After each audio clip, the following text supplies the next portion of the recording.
So guys, काफ़ी सारे लोगों के मैसेज आ रहे हैं कि सर नीट का सिलेबस चेंज हुआ है, एनसीईआरटी चेंज हुई है, उसके ऊपर वीडियो बनाओ। तो अभी तक मेरे को एनसीईआरटी मिल नहीं पाई थी, बहुत ही शॉर्टेज चल रही है न्यू एनसीईआरटी की। बट आज हम लोगों ने ये न्यू एनसीईआरटी मंगा ली है और ओल्ड एनसीईआरटी से इनको कंपेयर करके आपको एग्जैक्टली बताएंगे क्या क्या चेंजेस हुए हैं।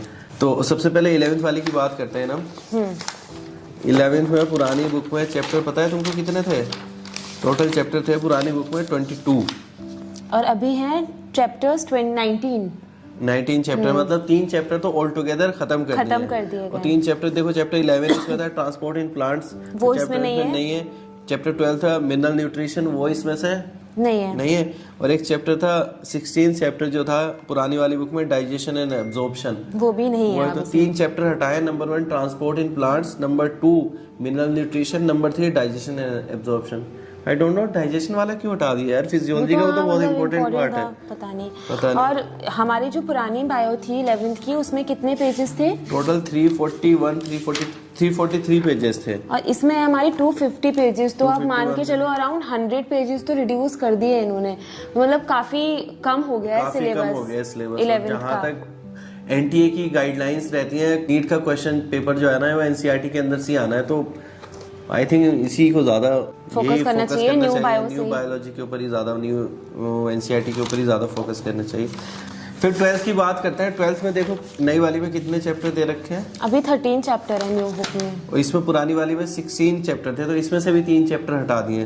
तो 3 चैप्टर कौन कौन से हटाए? नंबर 1 रिप्रोडक्शन में से पहला चैप्टर जो रिप्रोडक्शन इन ऑर्गेनिज्म वाला चैप्टर था, इंपॉर्टेंट चैप्टर नहीं था, बहुत ही मतलब आई डोंट नो कभी इससे क्वेश्चन आया भी है कि नहीं आया। ये वाला चैप्टर हटाना ना हटाना कोई फर्क नहीं पड़ता क्योंकि बच्चे वैसे भी नहीं पढ़ते थे इसको।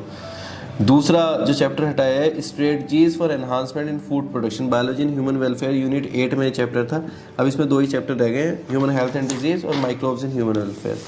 फिर तीसरा चैप्टर जो हटाया है वो हटाया एनवायरमेंटल इश्यूज वाला।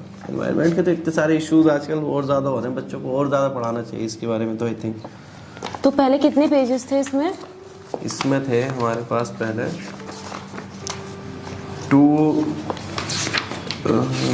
286 पेजेस और अभी न्यू बायो में 226 पेजेस है। तो इसमें भी अराउंड 60-70 पेजेस तो मतलब खत्म ही हो गए।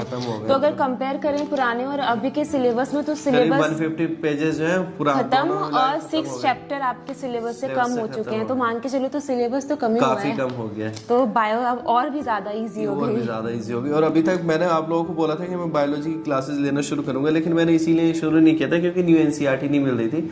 अब विद इन ए वीक पहले मैं इसको थोड़ा थोड़ा एनालाइज करूंगा, चैप्टर पढ़ना शुरू करूंगा। विद इन ए वीक आप लोगों की बायोलॉजी क्लास हम लोग स्टार्ट करेंगे। हो सकता है मैम भी कभी कभी क्लास लें। ठीक है दोस्तों, तो नई एनसीईआरटी मेरा सजेशन सबके लिए यही रहेगा कि नई एनसीईआरटी ले लो। कवर पेज में कोई चेंजेस नहीं हुए हैं, कवर पेजेस तो ऑलमोस्ट सेम है। ये न्यू है, न्यू 11th की बायो। इसका बस थोड़ा कलर जो है ब्लू कर दिया है ग्रीन से। और इस वाली बुक का तो हमारे अयान ने इतनी पढ़ाई करी है कि पेज फट गए। और देखो ये पीछे फोटो भी दे रखा है। तो जितने भी साइंटिस्ट होते हैं वो ग्लोरीफाइड फोटोग्राफर्स ही होते हैं, सारे फोटो ही खींचते हैं जिंदगी में।